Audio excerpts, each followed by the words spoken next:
হযরত সুলাইমান আলাইহিস সালাম ও জিন ও সেবার রানী বিলকিস। গল্পের ছলে হযরত সুলাইমান আলাইহিস সালাম, সেবার রানী বিলকিস ও জিনদের নিয়ে একটা ঐতিহাসিক সত্য কাহিনী বর্ণনা করছি।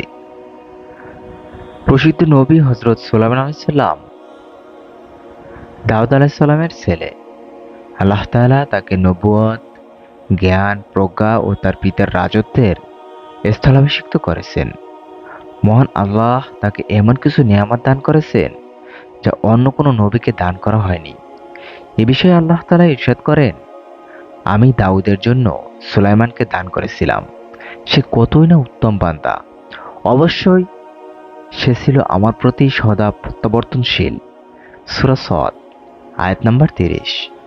সুলাইমান আলাইহিস সালামকে আল্লাহ তাআলা জিনকে বশীভূত করার ক্ষমতা দান করেছিলেন। সূরা সাবার ১২ নম্বর আয়াতে আছে, আর আমি সুলাইমানের অধীন করেছিলাম বায়ুকে, যা সকালে ১ মাসের পথ এবং বিকালে ১ মাসের পথ অতিক্রম করত। আমি তার জন্য গলিত তামার এক ঝর্ণা প্রবাহিত করেছিলাম। কতক জিন তার সামনে কাজ করত তার পালনকর্তার আদেশে। তাদের যে কেউ আমার আদেশ অমান্য করবে, কিন্তু আমি জ্বলন্ত অগ্নির শাস্তি অসাধন করাবো। তারা সুলাইমানের ইচ্ছা অনুযায়ী দুর্গ, ভাস্কর্য, হাউস সদৃশ্য বৃহদাকার পাত্র এবং চুল্লির উপর স্থাপিত বিশাল ডেক নির্মাণ করত। হে দাউদ পরিবার, কৃতজ্ঞতা সহকারে তোমরা কাজে করে যাও।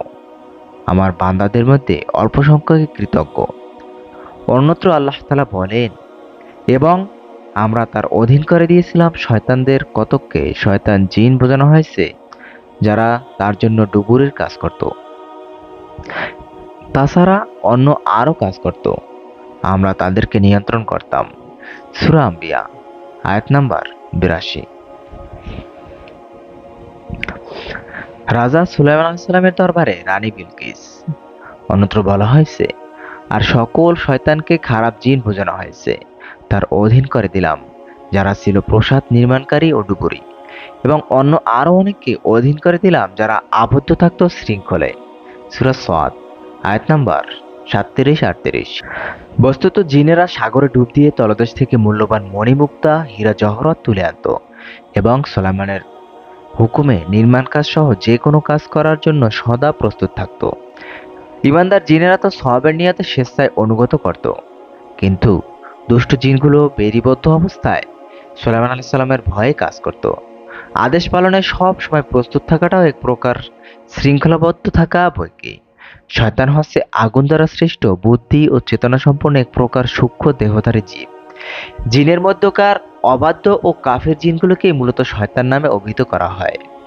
আয়াতে শৃঙ্খলবদ্ধ কথাটি এদের জন্যই বলা হয়েছে। আল্লাহর নিয়ন্ত্রণে থাকার জন্য এরা সুলাইমানের কোনো ক্ষতি করতে পারবে না, বরং সর্বদা তার হুকুম পালনের জন্য প্রস্তুত থাকবে। সেবার রানী বিলকিস নিয়ে গল্প ইহুদি, খ্রিস্টান ও ইসলাম ৩ ধর্মেই আছে। আধুনিক ইতিহাসবিদদের মতে বর্তমান ইয়েমেনে হচ্ছে দক্ষিণ আরবের রাজ্য সেবা। কোনো ইতিহাসবিদ মনে করেন সেবা নামক রাজ্যটি আসলে পূর্ব আফ্রিকার দেশ ইথিওপিয়া। রাজ্যটির সঠিক সীমা নিয়ে বিতর্ক আছে বহুকাল ধরে। ইথিওপিয়ায় ছিল সেবা, এর পক্ষে যুক্তিদানকারী বলেন সেবার রানীর রাজত্ব ছিল আকজাম নামক রাজ্যের উপর, কিন্তু রাজা সলোমনের সময়ে এমন সময় রাজ্যের অস্তিত্ব ছিল বলে প্রমাণ পাওয়া যায় না।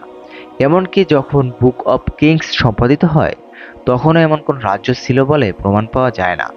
আরবরা সেবার রানীকে বিলকিস আর ইথিওপিয়ানরা মাকেদা বলে সম্বোধন করে থাকে। খ্রিস্টানদের ওল্ড টেস্টামেন্ট অনুযায়ী সেবার রানীর বর্ণনা, সেবার এই রহস্যময় নারী শাসকের কথা ওল্ড টেস্টামেন্টে আছে। সেখানে বলা আছে, সেবা রানী যখন জেরুজালেমের রাজা সলোমনের জ্ঞান, প্রজ্ঞা, ঈশ্বরের প্রতি তার অবিচল অবস্থা এবং তার রাজ্যের প্রাচুর্যের গল্প শুনলেন, তখন তিনি সিদ্ধান্ত নিলেন তিনি নিজে উপস্থিত থেকে রাজা সলোমনের জ্ঞানের পরীক্ষা নিতে সেই রাজ্যে যাবেন। সেবা রানী নিজেও অত্যাধিক জ্ঞান সম্পন্ন ও ক্ষমতা অধিকারিণী ছিলেন। তিনি ঠিক করলেন রাজা সলোমনকে তিনি কঠিন কঠিন প্রশ্ন করে তার জ্ঞানের পরিধির পরীক্ষা নেবেন। সেই অনুযায়ী তিনি তার সভাসদ, ভৃত্য আর প্রাচুর্য উপহার সামগ্রী নিয়ে জেরুজালেমের পথে রওনা দিলেন। তার কাফেলায় সোনা, মশলা আর মূল্যবান পাথরের উপহার সামগ্রী ছিল, যা তিনি রাজা সলোমনের জন্য নিয়ে গিয়েছিলেন। তিনি এতই বিচক্ষণ আর বুদ্ধিমতী ছিলেন যে বিভিন্ন ধর্মগ্রন্থে তাকে সলোমনের সমকক্ষ হিসেবে তুলে ধরা হয়েছে। রানী ছিলেন তো সূর্য পূজারী আর রাজা সলেমান একেশ্বরবাদী। অবশেষে যখন তিনি তার প্রশ্নের সঠিক আর যুক্তিসঙ্গত উত্তর পেয়ে গেলেন, তখন তিনি ঘোষণা দিলেন, আমি আপনার জ্ঞান আর সাফল্যের যে কাহিনী শুনেছিলাম, বাস্তবে সেই সীমা অতিক্রম করেছে। সলোমনের জ্ঞান, প্রজ্ঞা আর ক্ষমতার প্রমাণ পেয়ে তিনি সলোমনের ঈশ্বরের বিশ্বাস স্থাপন করেন এবং ফিরে গিয়ে নিজের রাজ্যে মানুষের মধ্যে সেই ধর্মের প্রচার করলেন। ইহুদি ধর্মগ্রন্থ অনুযায়ী সেবা রানীর বর্ণনা তারগুম শ্রেণীতেও দ্বিতীয় তারগুম ইহুদি ধর্মগ্রন্থ এই গল্পের পুনরাবৃত্তি করা হয়েছে। সেখানে একটু ভিন্নভাবে গল্পটাকে উপস্থাপন করা হয়েছে। তারগুম শ্রেণী মোতাবেক রাজা সলোমন গাছপালা, পশু পাখি এদের কথাবার্তা বুঝতে পারতেন। একদা তিনি সব প্রাণীকে এক ভোজের নিমন্ত্রণ দিলেন। সমস্ত পশু পাখি তার নিমন্ত্রণ গ্রহণ করলেও বনমোরগ তার নিমন্ত্রণ গ্রহণ করল না। কারণ ওর মতে রাজা সলেমান আসলে সবচেয়ে ক্ষমতাবান আর মহান রাজা নন, বরং সেবার রানী সবচেয়ে বেশি ক্ষমতাবান। সুতরাং রাজা সলেমান এই সম্মানের দাবিদার হতে পারেন না। একথা শুনে রাজা সলেমান সেবার রানীকে তার প্রাসাদে নিমন্ত্রণ করে নিয়ে আসেন, তাকে সম্মান দিতে এবং অসীম ক্ষমতার অধিকারী হিসেবে মেনে নিতে। এবং রানী যাতে তার ক্ষমতায় মুগ্ধ হন তার জন্য তিনি তার অনুগত এক জিনকে নিয়ে সেবা রানীর পুরো রাজ্য তার রাজ্যে নিয়ে আসে রানীর সামনে উপস্থাপন করেন। এরপর মুগ্ধ রানী সলোমনের প্রাসাদের পানির মতো স্বচ্ছ কাঁচের মেঝেতে হাঁটতে হাঁটতে সলোমনকে কঠিন কঠিন সব ধাঁধা জিজ্ঞেস করেন এবং রাজাও তার কঠিন কঠিন প্রশ্নের ধাঁধার উত্তর দিয়ে রানী সন্তুষ্ট হয়ে রাজাকে সলোমন তার থেকে ক্ষমতাবান বলে মেনে নেন এবং তার প্রতি সম্মান প্রদর্শন করেন। বনমোরগও সন্তুষ্ট হয়ে রাজার দাওয়াত কবুল করে। কোরআনে ও হাদিসে সেবা রানীর বর্ণনা। কোরআনে সূরা আল নামল সূরার সুলাইমান আলাইহিস সালামের সেবা রানী সম্পর্কে আয়াত আছে। আরবরা তাকে বিলকিস নামে অভিহিত করে, যদিও কোরআনে কোনো নামে তাকে সম্বোধন করা হয়নি। সূরা আন-নামলের ৩২ থেকে ৪৪ নম্বর আয়াতে উঠে এসেছে সেবার রানী ও রাজা সুলাইমানের কাহিনী। নবী হিসেবে হযরত সুলাইমান আলাইহিস সালামকে আল্লাহ অসীম ক্ষমতা, জ্ঞান আর প্রজ্ঞার অধিকারী বানিয়ে দিয়েছিলেন। মানুষ, জিন এবং পাখি এই তিন প্রজাতি ছিল সুলাইমান আলাইহিস সালামের সেনাবাহিনীর অংশ। সুলাইমান আলাইহিস সালাম পশু পাখির ভাষা বুঝতেন। আল্লাহ হযরত সুলাইমান আলাইহিস সালামকে বিরল ক্ষমতার অধিকারী করেছিলেন। পশু পাখি, জিন থেকে শুরু করে প্রবাহিত বাতাস পর্যন্ত তার অনুগত ছিল। তার বাহিনীতে অসংখ্য জিন, পশু পাখি সংযুক্ত ছিল। একদিন হযরত সুলাইমান আলাইহিস সালাম তার অনুগত গোয়েন্দা পাখি হুদহুদকে অনুপস্থিত দেখলেন। এতে রাগান্বিত হলেন এবং বললেন, যথাযথ কারণ দর্শাতে না পারলে হুদহুদ কঠোর শাস্তির মুখোমুখি হবে।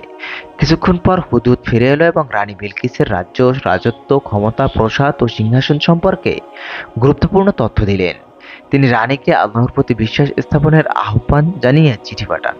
উত্তরে তিনি বিপুল পরিমাণ উপঢৌকন প্রেরণ করেন হযরত সুলাইমান আলাইহিস সালামের দরবারে। এতে ছিল নগদ, স্বর্ণ, রৌপ্য, দাস দাসী সহ বহু মূল্যবান সামগ্রী।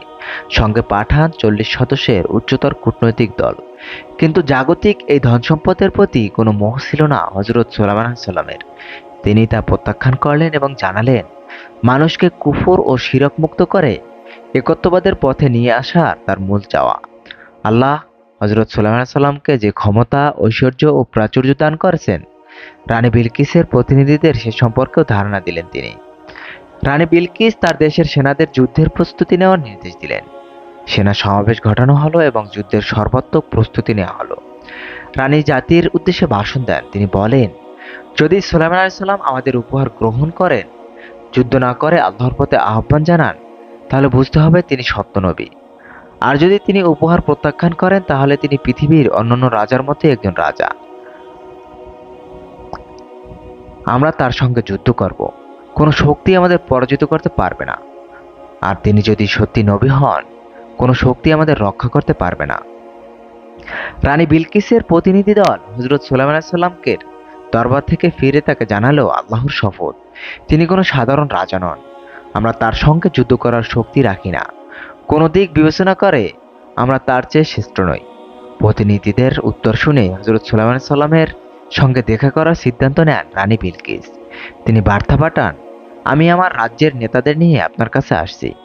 আমি আপনার রাজত্ব ধর্ম দুটি নিশ্চোখে দেখতে চাই। হযরত সুলাইমান আলাইহিস সালামের দরবারে যাওয়ার আগে তিনি সাধারণ মানুষের উপদেশ বলেন, হে দেশবাসী, তোমরা আল্লাহর মনোনীত জাতি। তিনি তোমাদের বহু দিক থেকে শ্রেষ্ঠত্ব দান করেছেন। আল্লাহ তাআলা তার নবী সুলাইমান ইবনে দাউদ আলাইহিস সালামের মাধ্যমে তোমাদের পরীক্ষা করছেন। যদি তোমরা ঈমান আনো এবং আল্লাহর প্রতি কৃতজ্ঞ হও, তাহলে আল্লাহ তার অনুগ্রহ বাড়িয়ে দেবেন। আর যদি তোমরা অস্বীকার করো, তাহলে তিনি তার নিয়ামত ছিনিয়ে নেবেন, তোমাদের উপর দুর্ভোগ চাপিয়ে দেবেন। জনসাধারণের পক্ষ থেকে জানানো হলো, সিদ্ধান্ত আপনার হাতে।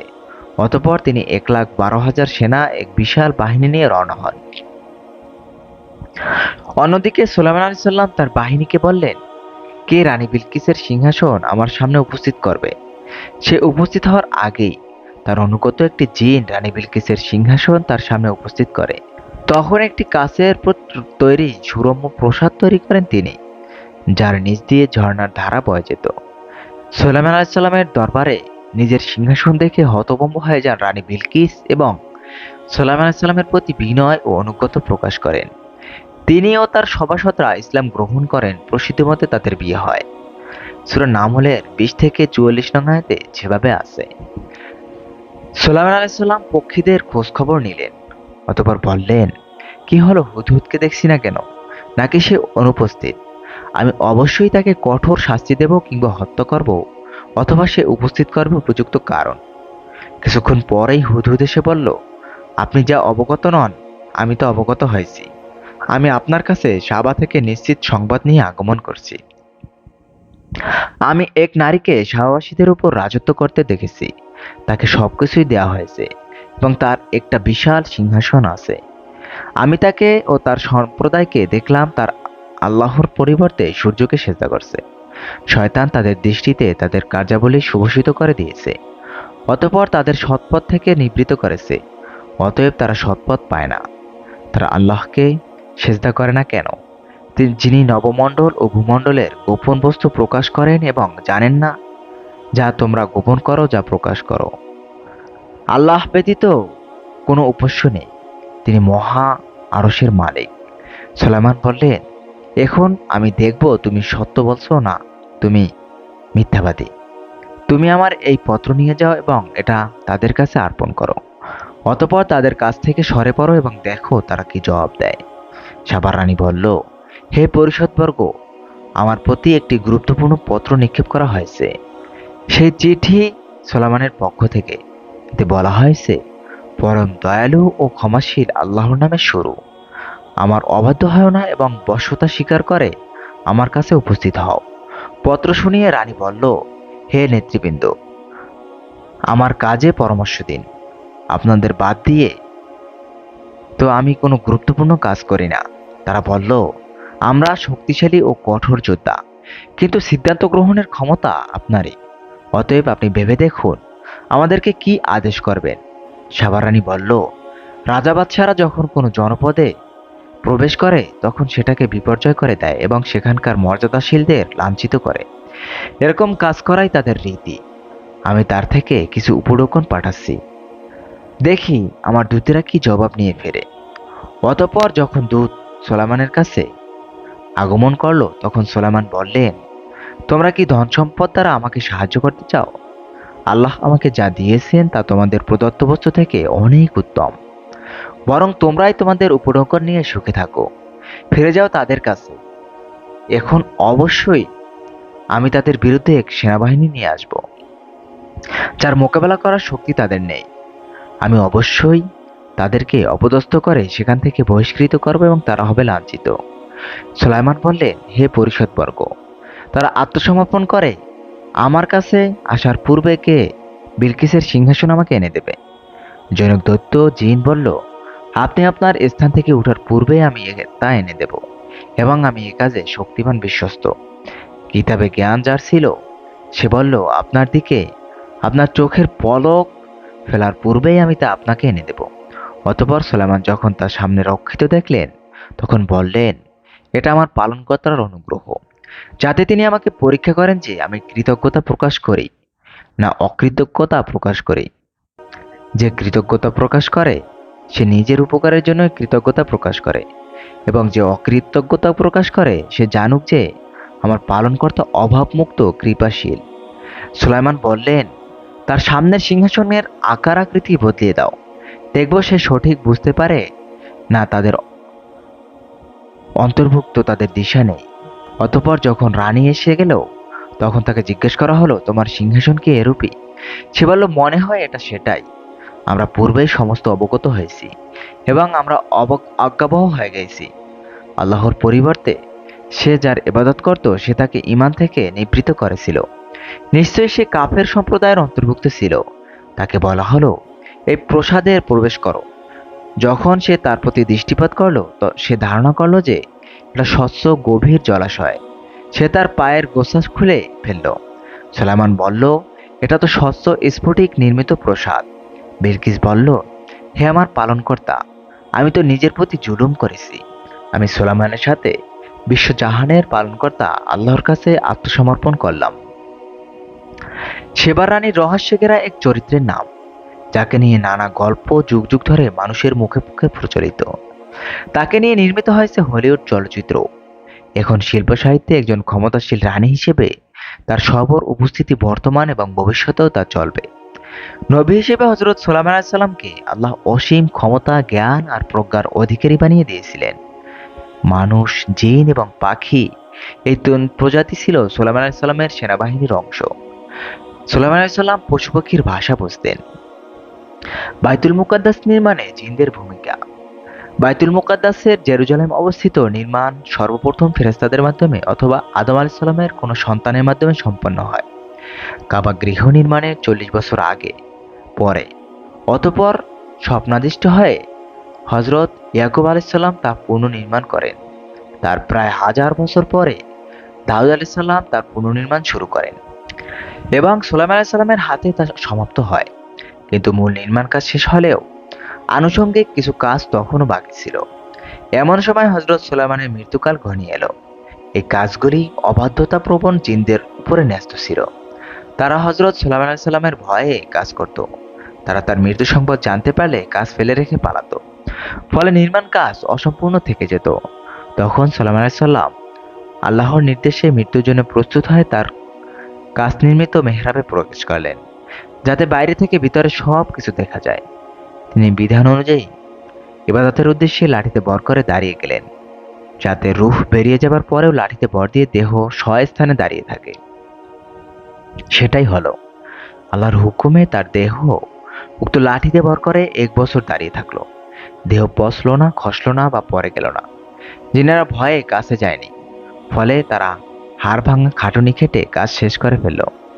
এভাবে কাজ সমাপ্ত হলে আল্লাহর হুকুমে কিছু উই পোকার সাহায্যে লাঠি ভেঙে দেওয়া হয় এবং সুলাইমান আলাইহিস সালামের লাশ মাটিতে পড়ে যায়। উক্ত কথাগুলি আল্লাহ তাআলা বলেন এভাবে, অতঃপর যখন আমরা সুলাইমানের মৃত্যু ঘটালাম তখন ঘুনোপোকায় জিনদের তার মৃত্যু সম্পর্কে অবহিত করল। সুলাইমানের লাঠি খেয়ে যাচ্ছিল। অতঃপর যখন তিনি মাটিতে পড়ে গেলেন তখন জিনেরা বুঝতে পারল যে যদি তারা অদৃশ্য বিষয় জানতো তাহলে তারা মসজিদ নির্মাণের এই হাড়ভাঙা খাটুনির আযাবের মধ্যে আবদ্ধ থাকতো না। সূরা সাবা আয়াত নম্বর 14।